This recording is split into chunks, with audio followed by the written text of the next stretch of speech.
We're alive. All right. Hey, there's some people coming on from my team right now. I've got my lead video producer, editor. I've got my script editor. And look at all these other people. This is wonderful. Lots of people from Colorado. Hey, you Pam, guys. Walter, Hey, Scott, Mary. Oh, Angela, my Teresa. co-author. I think I just saw my co-author for my book Conservatism, America's Personality Disorder. My co-author, Dan Brown, clinical psychologist. Awesome. Well, I have an author Al friend named Griffiths. Dan Brown. There's a lot of Dan Yes. Browns. There's a lot of them. Yeah. Peg, hello. Karma, hello. Yeah, baby, come on in. Barb, good to see you. Lots of hearts. I like to see lots of heart Be careful, people. Steve. You're going to end up on a live stream. I have some very Hey, you gracious guys, hosts. I want to warn you guys, Chris has already cracked his toes. He's in his sock I feet. know. I'm He's comfortable. Yeah, he's chilled out. He's not out on the streets right now, but he can show you out the window that it's still pretty cold and snowy there. I Give definitely him a can. Yeah. Yeah. Although it's less snowy than cold. I mean, I go out in the morning to go to different events around Minneapolis, and it'll be -6, when I go outside. Yeah. Hey, Sherry. Hello. Hey, Christian. Hi there. Woo! Woo! Yeah. So I So I'm got a glad. message last here. Come on in. Come on. Come in, you Hi, Elaine. guys. Good to see a message from Elaine. I see her talk about a lot of stuff. Uh, Sherry's here from LA. North Carolina, Cecily, I'm going to Mhm. be in Charlotte. I'm going to be in Charlotte in a week for an Indivisible event and meeting with some state reps down there. And let me tell you that there are a lot of people who are really excited about soft secession policies at the state level, which is where it all happens. Okay, so Jean in Massachusetts is freezing her butt off. We're cold here in Colorado too, but less snowy than we have been. Unfortunately, we need the snow. Hey, Juanita, hello. Yeah, Maryland, come on, you guys. North Carolina, iced into her driveway. Sicily, I'm so sorry. Watching us on your phone. Hey, you guys, this is wonderful to see all of you. Hello from Oakland. Yeah, freezing your butt off. There's a bunch of us like that. Okay, Canada. so it's Canada. Come on in, Jake. Good to see you. Look at all these hearts. Woohoo! We like I hearts. think Zupa is Ukrainian for soup, if I'm not mistaken. For any Ukrainian folks, yeah, привіт, як справи? Although I'm in Oh, Minnesota, but I thought a little Ukraine. I've been taking Ukrainian for a few months. Katie says it's cold in Texas too. Hey, Channy. Channy is our venerable podcast host. Hey, Ed, my neighbor, says hi from across the street. Io parlare italiano così così. Oh, yeah, just go ahead and show off. Italiano. Katy, Texas. Good to see you guys. Yeah, listen, everybody, we're going to talk a little bit, but we want to keep hearing from you too. Um, Chris is on the ground in Minneapolis, and he's going to talk to us a little bit. And then I'm hoping too we can talk about what Coloradans can do to resist and prepare in case we have brown shirts come. So Jean wants to know if Ed, my neighbor, is married. Yeah, he's taken. He got snapped. Cincinnati, hello. It is so good to see you guys. Aurora, come on in. Parker, we love you. Yeah, baby, come on. So, Chris, everyone loves your hat. Next time, tell me we're doing hats. I'm bringing my cowboy hat.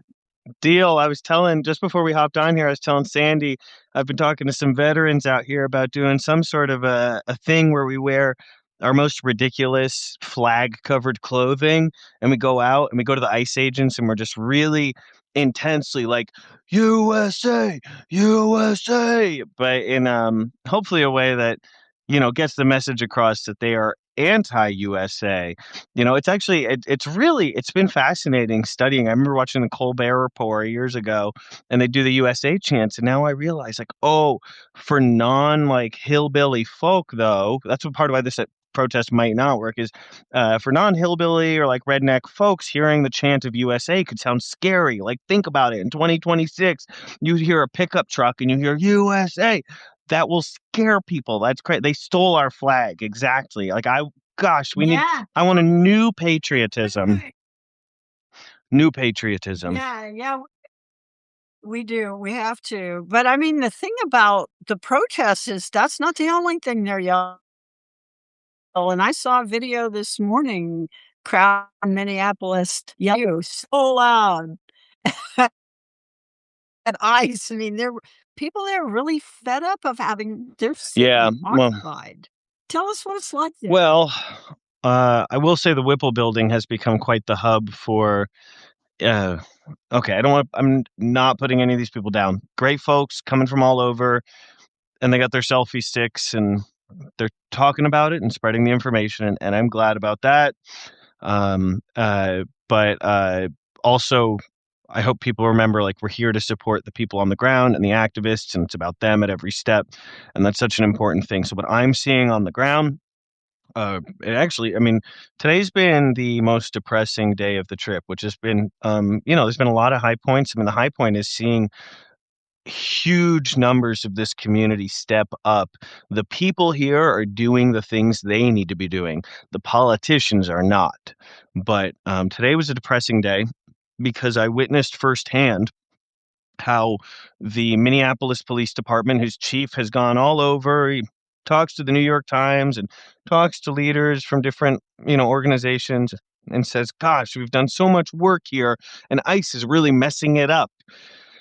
And the fact is, Chief O'Hara, his department, he said 56 days ago, he said, if our officers see someone breaking the law, they have a duty to intervene or they will be fired. Well, it's been 56 days. Not one officer has been released. Not one agent on duty has been charged, prosecuted, or arrested. And that makes Chief O'Hara a liar. And the same goes for District Attorney Mary Moriarty, one of the most important people in the country right now, because I hold her even more accountable than I hold the police chief, because her job is to charge people in this area in Hennepin County and say, you have committed a crime, you will be charged. She herself said that Jonathan Ross, that we had the information we need to charge him.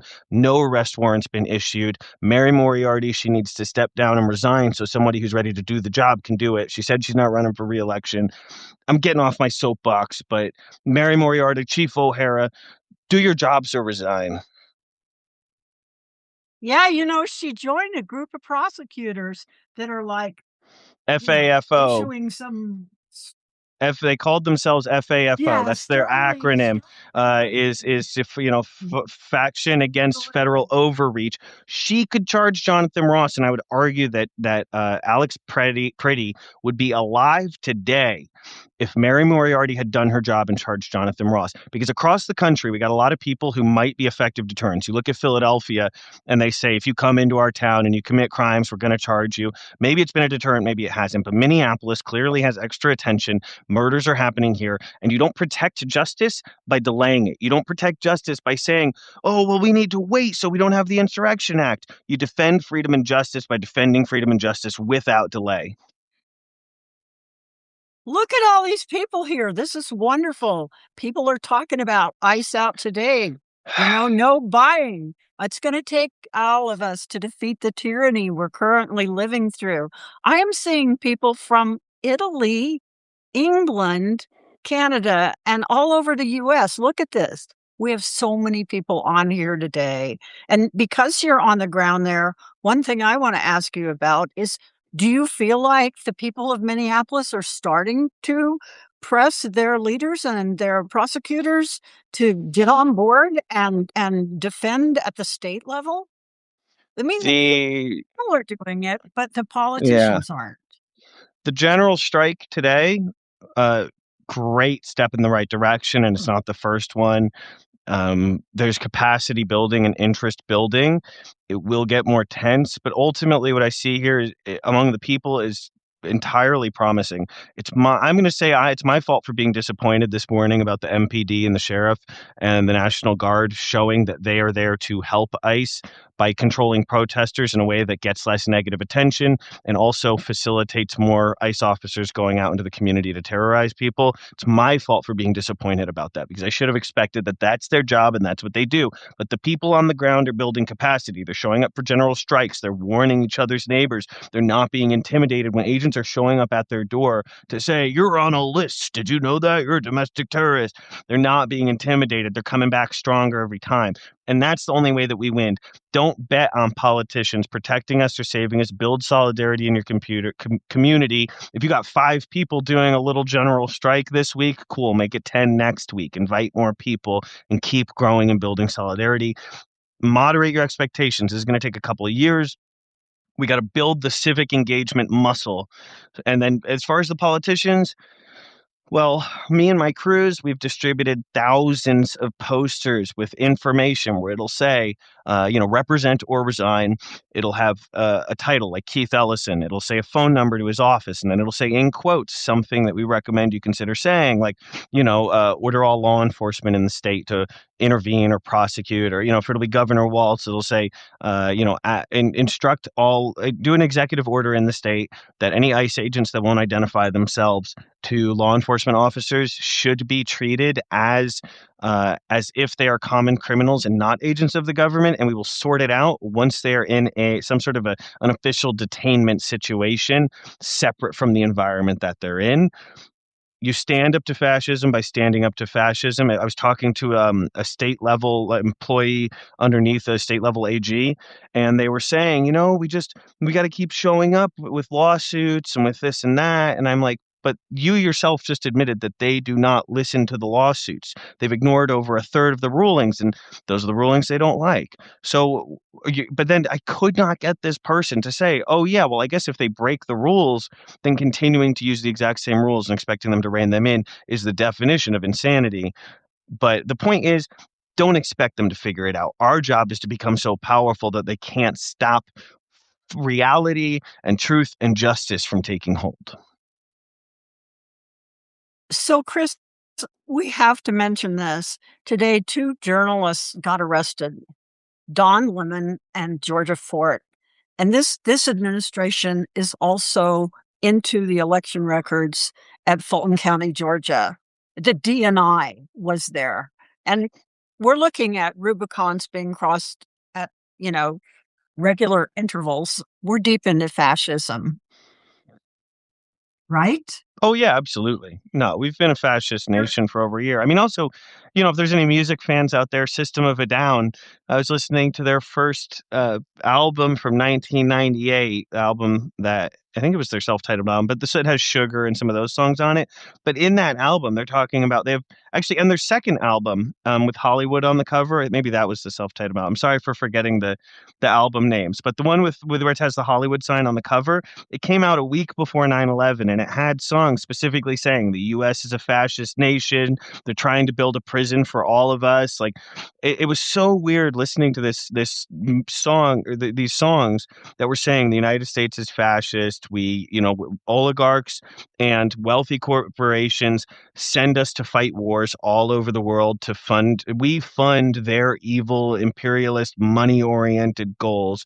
This was 25 years ago that this happened. So we didn't just become fascists. Trump didn't invent American fascism. He's just their hero. He's their star quarterback. Yeah, quarterback. Anyway, he's their puppet dummy. But look at, you're talking about music. Look at how many comments we have had about Springsteen's latest song about Minneapolis. I mean, that thing rocks. And right now I'm working on the podcast for Are You Okay?, which is a lament about Alex Pretty's murder. And I'm thinking this would be the perfect song, but wading through copyright permissions is really hard. But I mean, Bruce has done the deal. And he's not the only musician. So Neil Young gave all the rights to all his music to Greenland. I mean, there are artists out there doing the right thing, doing the good thing. It's awesome. And somebody noted that now 4 journalists have been. Is that right? Hey, Basil, hello, my artist friend. Look, it's so good to see you guys in New Mexico. Santa Fe, woohoo! Yay! Hi, Ana Menendez. Come on in. Good to see you guys. The comments have been great. Have you been watching them? A little bit, a Look little at bit. the march to fascism started as far back as Nixon, Michael Clarkson. He's Well, been yeah, my voiceover.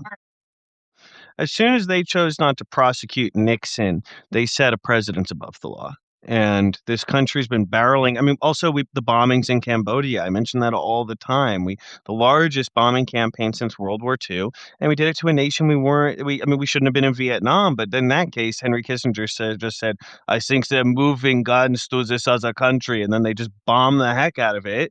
We are paying for the sins of our fathers, and I mean, some of these guys are older than our fathers who are running the country now, but we're paying for their sins collectively. Our shadow. We did not effectively I mean, also, it's not our job to feel bad because powerful people since World War II and even since the Civil War have worked their butts off to take control.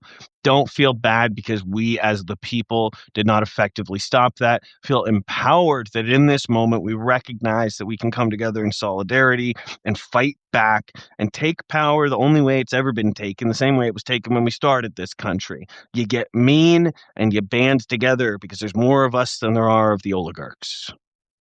So I have a question here that I feel like we need to answer. Elaine DeMasi wants to know what we can do for Minneapolis and Minnesota. There's great organizations that you can get a hold of. They're distributing food and care packages to families that are stuck inside. There's legal defense funds. Check those out. I should be able to put something out soon, actually, that is some vetted stuff. But there's great anything Ilhan Omar recommends. You're going to be able to bet on that. She's done a better job of that than I have. And I mean, but I'll tell you what, if you want to help Minnesota, go to your community. Like that, bring the fight to the fascists on your home turf, and it will pull resources away from here. That's my biggest piece of advice. That's my recommendation. So, Tricia, you've just listed the journalists Don Lemon, Georgia Fort, which we mentioned before, Traherne Jean Crew, and Jamal Lydell Lundy. 4 journalists today. This is serious. Chris, you're a journalist. I'm a journalist. That's my degree. That's my background. And journalists are being arrested. How do you approach this in your work now?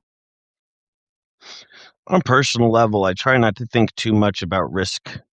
I just find that it can get in the way of doing what needs to be done. I have my years ago, I got my Class C skydiving license, and I told myself I had to have a switch in my brain that I used during that period, and I called it my stupid switch. And I just would, I'm just going to not think about how this could go bad. And that's the same. I can't tell other people how to react. I can tell you that what I do in this situation is flip my stupid switch a little bit. Look, I'm here to I when I joined the military, I was signing up because I at least was making a pledge, taking an oath that I was going to serve the United States, its people, and its Constitution, and I still see that as the work that I do. And so as far as risk, their goal is to intimidate us. The more we ignore it, and that rolls back to soft secession. Ignore the fascists and do your work. Don't let them slow you down, intimidate you, or stop you. That's how you win. Well, and soft secession too is about making alliances between states so that we slow down everything. The money doesn't go back to the federal government if the federal government is denying money to us. We can stand up our own defense force by law, a law that's on the books in Colorado, so that we can protect Coloradans' rights and freedoms. We are really lucky to have a trifecta here. We have a blue executive branch, a blue Colorado Senate, and a blue Colorado House. They can do things now. They can enact legislation that helps Coloradans because they can arrest for crimes on the ground. So I think there are things that blue states can do with the soft secession thing, but people locally have to pressure our Colorado House and our Colorado Senate and our governor to do these things. Yeah, I agree. And I think the American public is hungry for candidates who are going to say it how it is. And how it is the Republican Party is a transnational criminal organization funded and paid for, led and organized by America's enemies, whether they be oligarchs internally or powerful hostile actors in other countries. You want my vote? Ooh, the best way to get it is just to say the truth that we all know, or at least 60% of us know, that Donald Trump and the GOP and all those guys belong in jail, that billionaires are a problem, that they have too much power. And just by nature of being a billionaire, you are too powerful because money is like gravity and they turn into black holes that will eat up your democracy. You cannot have billionaires and democracy at the same time. I need to put that on a t-shirt. I want to wear that t-shirt right now. Yeah, let's get those T-shirts made. You have a buy me a coffee account. People can order them from you. Well, I got the store too, the existentialistrepublic.com store. And I think we made these code discount code or free coupon codes where we made 10 of them and it was CAMUS, like Camus, Albert Camus. And I think only like 8 people used them. So if like one person or 2 people right now went to the website and filled their cart with like $20 worth of stuff and used CAMUS, they'd probably get free stuff immediately. I probably shouldn't mention that right now though, because people will leave the chat to go do that. Yeah, don't But leave, don't leave. Say here, look at what Basil said. The Epstein class needs to be done away with. I talked about that a lot in my podcast, Everybody Wants to Rule the World. It's not a far stretch to put Epstein with a lot of the people that are doing wrong things right now, because that class is protecting itself. It's rich, it's wealthy, it's elite, and they're dividing up the world. We have a problem as journalists in that the major media is all controlled by those people. And so we yeah, have chosen to go to Substack, where it's still fairly free, right? So, I mean, it's hard. We don't have a fairness doctrine anymore. That destroyed journalism. That allowed Fox News to operate lying to the people for 30 years. And it's shaped the way people think. It's shaped the consciousness of the underinformed. So, I yeah. mean, we have a big uphill struggle as a country if we want to reclaim democracy, if we want to stand up for truth, and also if we're interested in justice. If we had justice, Fox News would not be on the air.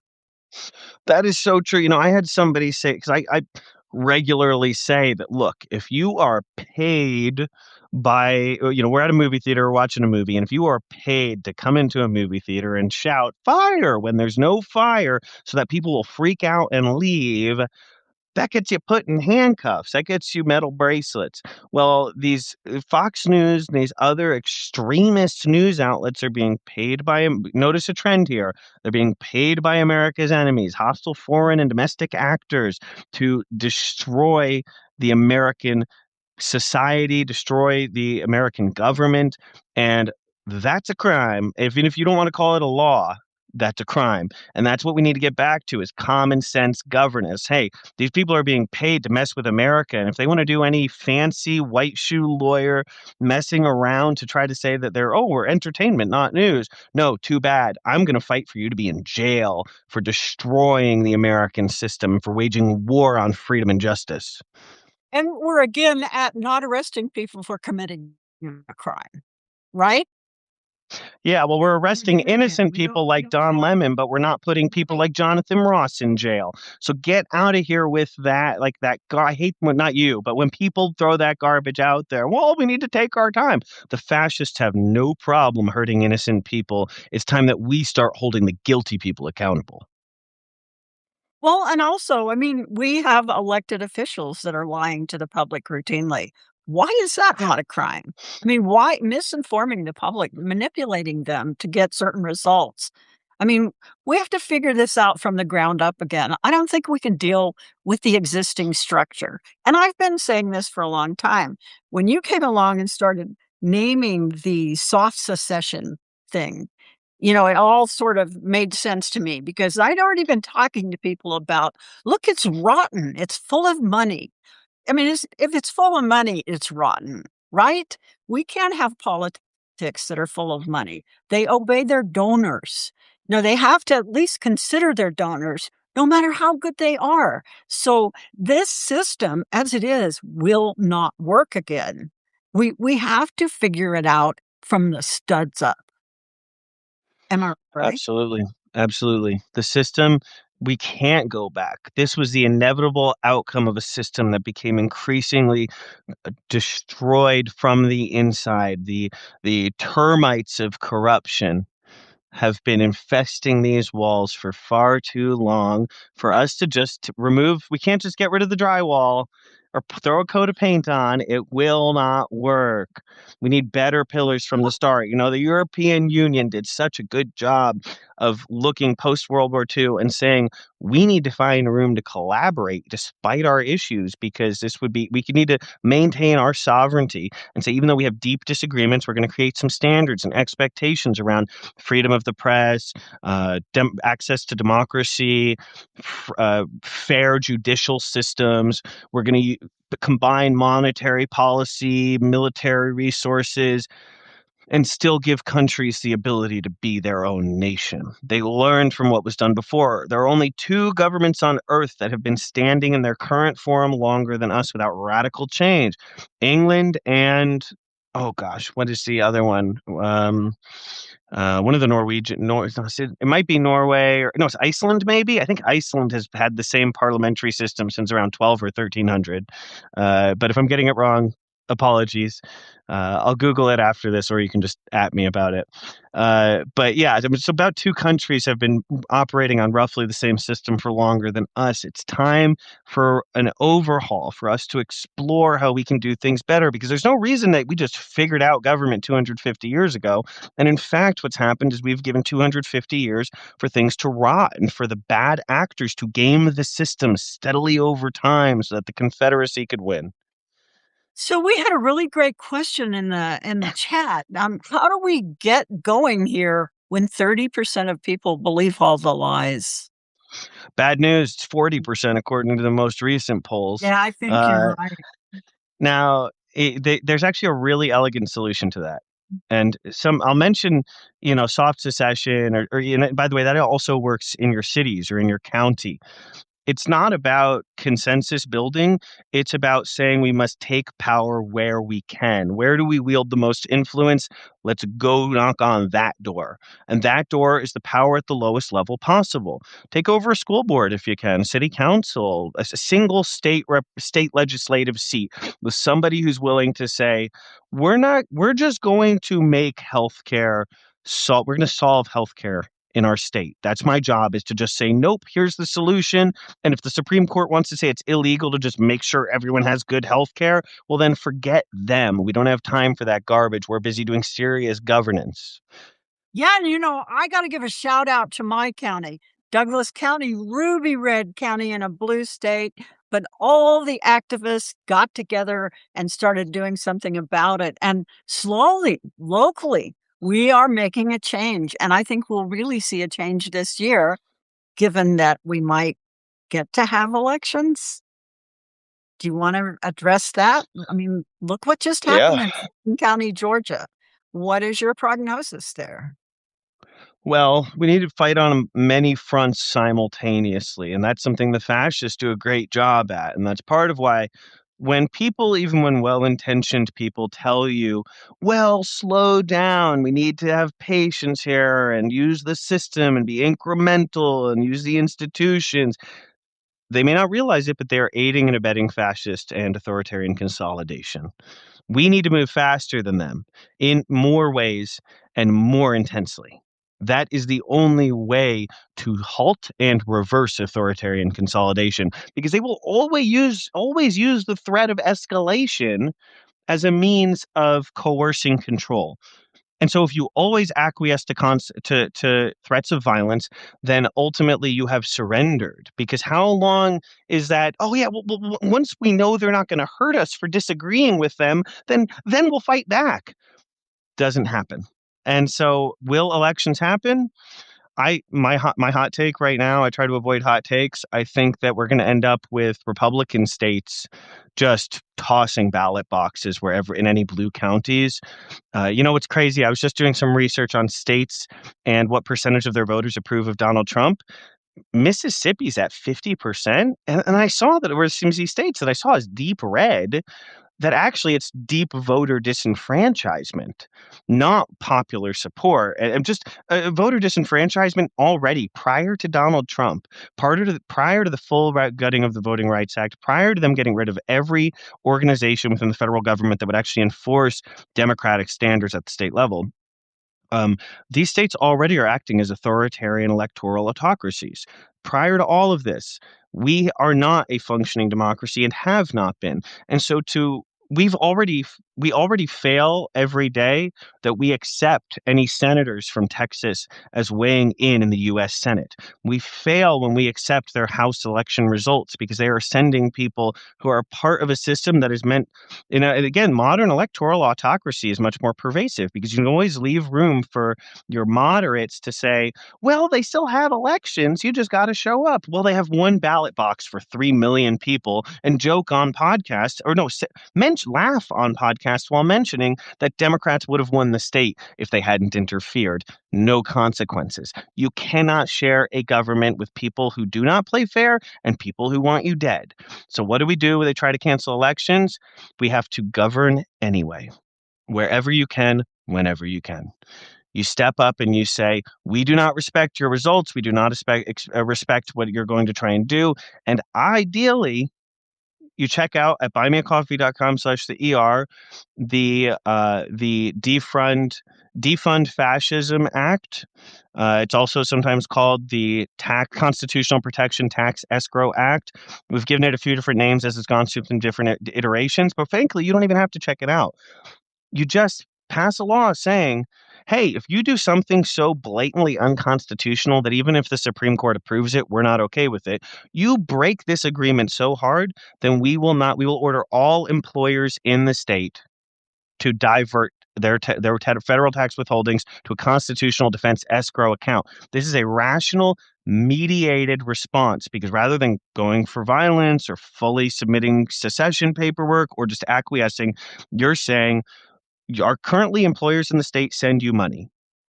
We are going to instruct them that due to the contract that has been shattered to such an extreme degree that they have tried to nullify our elections, they have invaded and occupied our cities, they have tried to instill leaders who we did not approve of, they have weaponized federal political resources to destroy the constitutional order so thoroughly that if you are an employer in our state, we are ordering you to divert taxes to a constitutional defense escrow. We will help you if we have money set aside to actually help you if you have legal issues as a result of this. But let me tell you, as we saw with cannabis legalization or cannabis decriminalization, if enough people decide to not comply, then it is unenforceable. In fact, the Republicans are doing this very effectively. Oh, ICE, yeah, all they that. do it all the time. You're talking cannabis. Colorado started that. And there's also precedent in Colorado for withholding federal payments because our budget has to balance. We have a Tabor regulation, and the Colorado state budget cannot go into a deficit. And when the federal government refused in 2025 to pay some funds that were owed and already budgeted in the Colorado state budget, we withheld paying back to the federal government to cover that deficit so that we did not go into the red. I mean, so there's a precedent there. It's not well established. It needs to be rewritten and redrawn specifically to deal with federal crimes. But, I Yeah. have a litmus test now for a candidate. If you're not going to stand up for democracy and justice and prosecute, if you can, I'm not voting for you. I'm not doing it. I don't want to hear remove. I don't want to hear impeach. I want to hear prosecute. I want justice. America is starving for justice. And that was a line in my last podcast, but it's true. I mean, we are. Everyone is. We want to see justice. It's dispiriting every day to see them get away with more and more stuff. It's lawlessness. It's thuggishness. It's fascist. Yeah, absolutely. Absolutely. I completely agree that litmus test is really necessary. And fighting for human rights, it's just, the politicians, I want to encourage people there. Get to know your local politicians. Make sure they know your name. Make sure they know what you value. And they are so good at trying to make you feel little or dumb or like you're asking too much when you ask for justice and human rights and basic decency and common sense. And if they feel that's too much and they're going to try to give you a 20-minute explanation for why that's not legitimate, you tell them to go, resign. That's part of why we can't just wait for the next election. Be there for the next election, fight for it, pass the escrow laws, all that. But show up at your politician's office. Make sure they know who you are. Invite friends to collaborate. And also, if you want some additional guidance on how to influence politicians, I do want to mention it's going to be live on the website soon, but you can download for free at buymeacoffee.com/TheER, the Grab Them by the Ear booklet, how to make politicians do what you want. It's educate, activate, recruit, repeat. It's a system I've been working on. It uses historical precedent, academic research, and it's a solid thing. Also, we have a Discord at the Existentialist Republic. You hop on there. There's other activists. I don't get to be as active as I would like on it, but I'm really hoping to get enough people into the distributed activism network where you're able to do it independently. There's no gatekeepers. You can be solo, but also you can always invite others to collaborate or to join or participate in effective activism. Yeah, I'm on your Discord, and there's a lot of people there really good at organization. They really have figured out ways to get the word out on certain things, for certain things. I've met a lot of people on there, and there's a lot of them on here. Show us some hearts, because I see some of my Discord buddies on here right now. Hey, Buzz Sweetie, good to see you. Joe Greenwood, hello.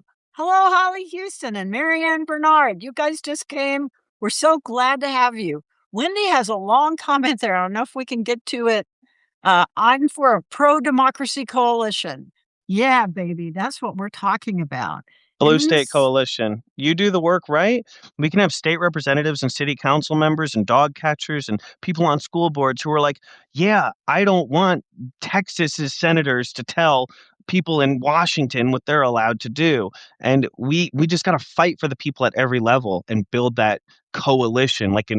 It's sad the Tea Party co-opted something that was legitimate and real. This country was founded on rebellion.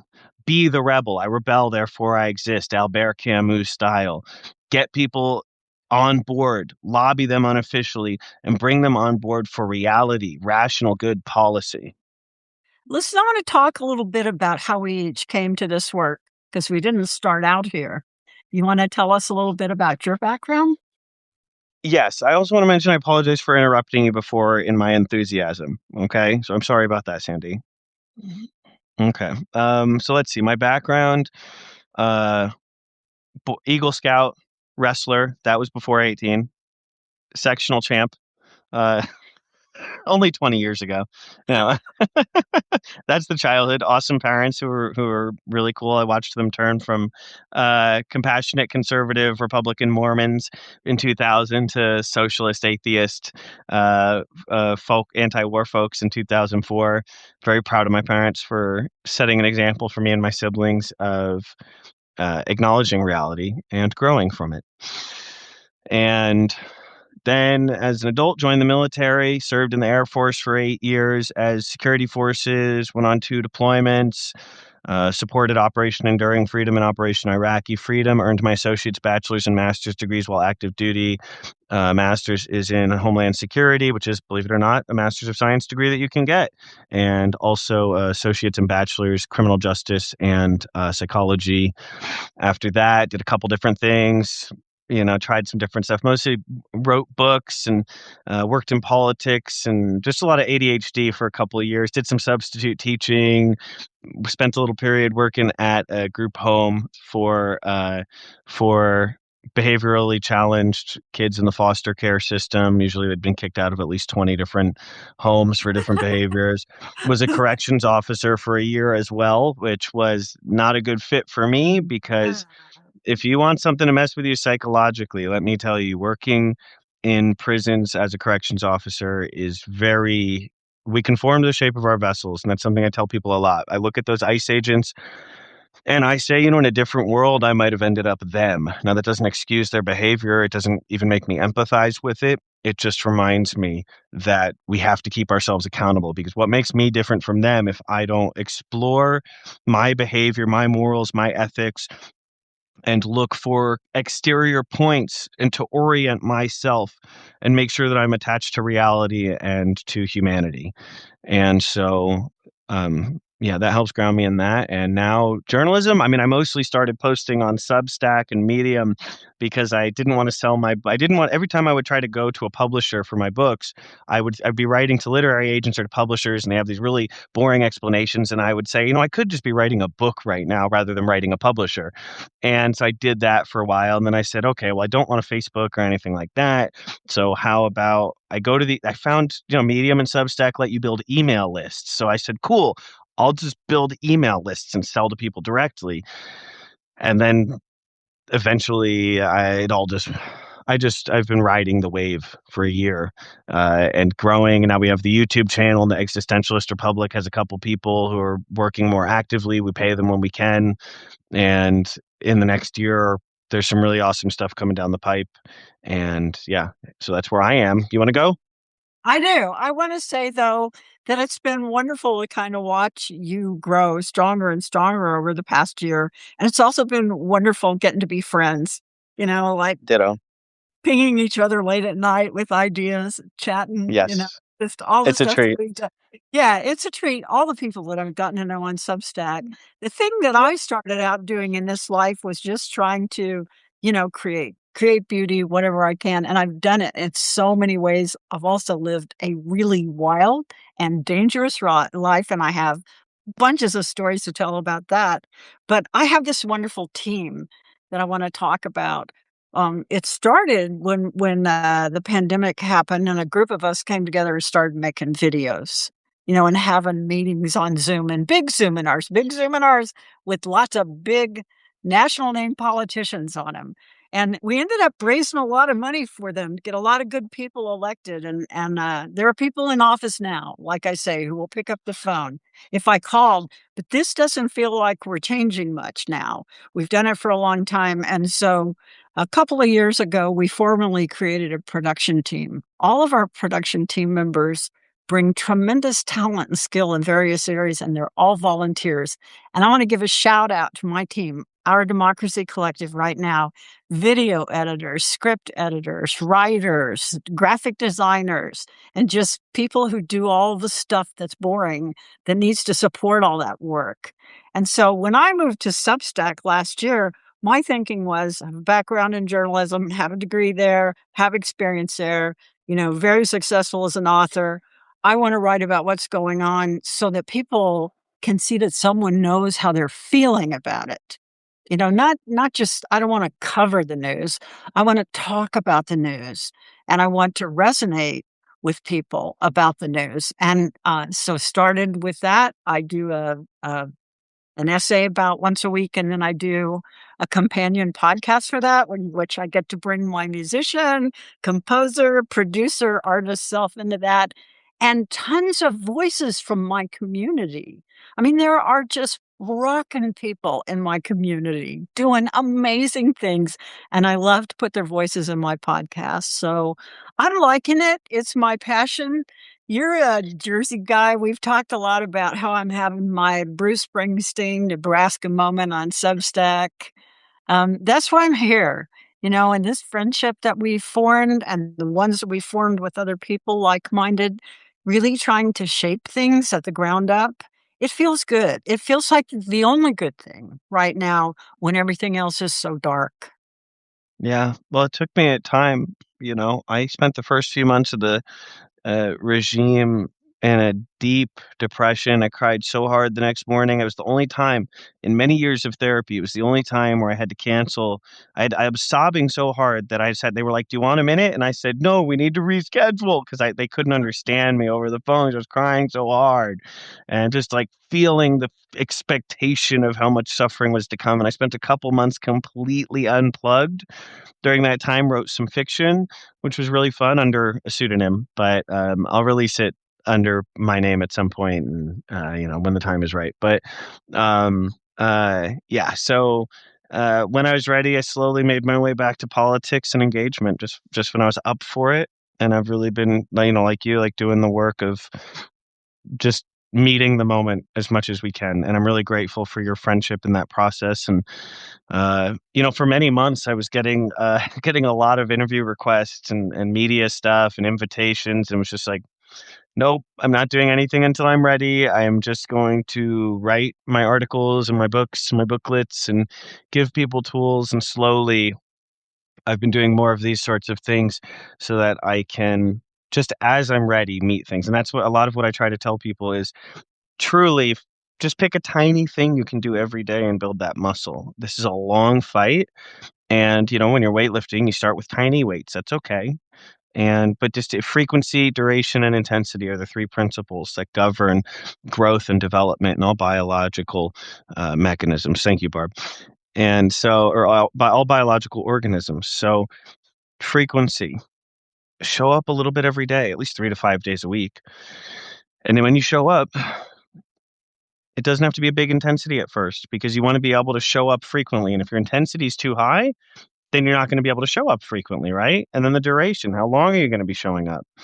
And so you have to keep tweaking the type of outreach you're doing, the type of connections you're doing, and outreach you're doing. And eventually, in 1, 2, 3 years, you are an influence machine. And it sounds like, Sandy, you've really seen that, of like, you show up and you're like, "Hey, let me put together a thing for you, and I'm just going to invite people," and all. You do that, and then after like a year or two, all these politicians, they know you. They answer Oh, your yeah. calls. Yeah, they do. Yeah, they do. And we raise a lot of money for the good ones, and we have some good ones in Colorado.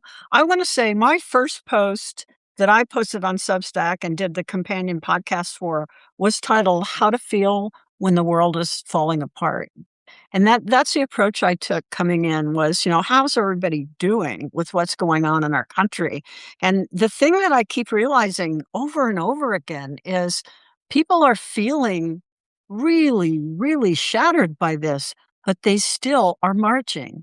They're still out there doing things, and that it doesn't mean they're not sad. They're not all glowy and, blowing sunshine everywhere, but they're determined. And that determination is so powerful. It's so inspiring to me. I mentioned my county, but I'm also really woven in deeply in the blue connective tissue in Colorado. I know people all over the state who are doing this, little indivisible groups way out in rural areas where they have to meet on Zoom because it's 50 miles to drive to their neighbor's house. It's people that are on the western slope and can't get out to, they have to feed the cows and stuff before they can attend a Zoom meeting. It's people that are working really hard for the wolf reintroduction project here in Colorado and trying to keep our ecosystem alive, which is also our economic system. People don't come to Colorado for its big cities. Sorry, Denver. They come for the beautiful wild mountains, So we need to keep streams clean. We need to keep our ecosystem alive. And there's people all over this state doing all sorts of work. And it's so inspiring. And their hearts are broken over what's happening, but they're still marching. We're coming So tougher all the I th- time. I think we've had a lot of people join late, but let's do it again. You want to? In the I mean, I'm meantime, here. why don't you tell people where they can find you and, what they can do with you and for you? Well, if you were gonna do one, let's see, one money thing that would be cool is I have a bunch of booklets that you can buy, physical booklets and other merch and products, like Abolish Billionaire bumper stickers and some cool T-shirts, and a notebook, and also the Oppositional Federalism 96-page booklet. I'm really proud of it. I'm publishing academic research on the term oppositional federalism. I've been working to build a three-tier model for U.S. federalist response to fascism, a model that can really work, and it just takes activists getting engaged, and we do that for a while, and it uses existing infrastructure from our founding. So the oppositional federalism and you booklet, that's at the existentialistrepublic.com. There's also the soft intro to soft secession booklet, which has been very, very popular. Sometimes people say, shouldn't you call it something besides secession? And I'm like, no, people like soft secession way more. Like the oppositional federalism booklet is more like it's so much more developed, but just because the title doesn't catch you the same way, it hasn't done as well. But that's okay. I just say it's a good framework, and I hope you'll consider reading it. But I mentioned the money thing. Everything I ever do ever is for free on buymeacoffee.com/the ER. Always, even every book I write, like I got a literary agent, and I'm like, just so you know, we're doing contracts. I'm going to give anything that I think can make the world a better place away for free in some form or another. And so buymeacoffee.com/TheER, you can get the intro to soft secession booklet for free, a digital copy. You can get the oppositional federalism booklet. You can get the grab them by the ear, how to make politicians do what you want booklet. We also have soft secession trifolds that you can just print out, fold them up, put them on your neighbor's doors. And a whole bunch of other things. So buymeacoffee.com/TheER, theexistentialistrepublic.com, and also just if or just send a mean tweet to Ted Cruz and then call your state legislator and tell them what you want them to do. And this is my legacy. If I get hit by a meteorite, I ask that these be my legacy, is be mean to terrible politicians and hold the good ones or wannabe good ones accountable with good policy. That's awesome, Chris. It's been so fun to share this with you. I would just like to ask you one more thing. Will you tell us what it was like to be on the ground for the nurses' vigil for Alex Freddie? You know, I gotta say, it was emotional, but it wasn't sad. There was um, really beautiful music and art. I mean, so much that the physical, there's an area where people are putting signs and art and this huge painting that somebody did of him that I need to get posted. I got a lot of footage I've been shooting, and I'm new to the video stuff, but uh I can help with that. I need to send it to you. I'll get you access to the file. Um, but it was beautiful and inspirational, and there's so much love, and the mixed feeling of saying to myself, I do not sincerely believe that anyone will be held accountable for his death.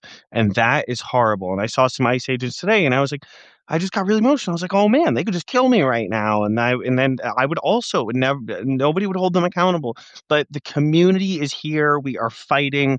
It is a cumulative legacy over time that we can keep stepping up and keep fighting back, because power has never been ceded to the people gently. It's never come easy. We've always, all of human history, have had to fight for every inch of justice that we want in this country. Every single bit we move the ball down the field, although I hate sports metaphors.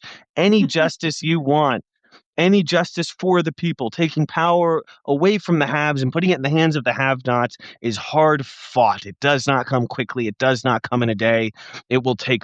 We will succeed. We will move forward and we will move backward, and that is just how it's going to be. But I'm here for the fight. Rest in peace, Alex Pretty. Rest in peace, everyone. There are names of people we don't know, and at least we know about Alex Pretty because it's on video. We might not if it hadn't happened on video.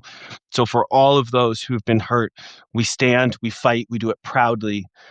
We don't do it with our shoulders slumped. You can have tears in your eyes, but you stand tall for justice and freedom. Thank you all for being here, and rest in peace to the people whose names we know and the people whose names we don't. Hearts up, everyone. That's the way you stand tall, with your heart forward. So Chris and I are going to be collaborating a lot. I want to tell you guys how you can find out about my team. My team is on Substack. It's called Our Democracy Collective. We put out a video today. You can find us on YouTube. It's Our Democracy Collective on YouTube too. I'm at SANDI AULT reporting from the wild. And you can just Google me online and you'll find me in 1,000 other places. But Chris and I are going to keep collaborating. We're good buddies. We do good work together. We have different talents and we can bring those to each other's endeavors. And that's exciting. So next time you host, okay?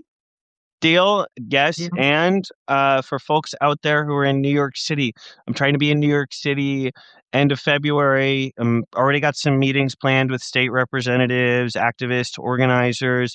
I want to get some like group meetup with some of our people, and don't have a ton of bandwidth for organizing. I kind of just need to I need help with that so that we can make it happen. So if you're in New York City and want to help make that happen, DM me.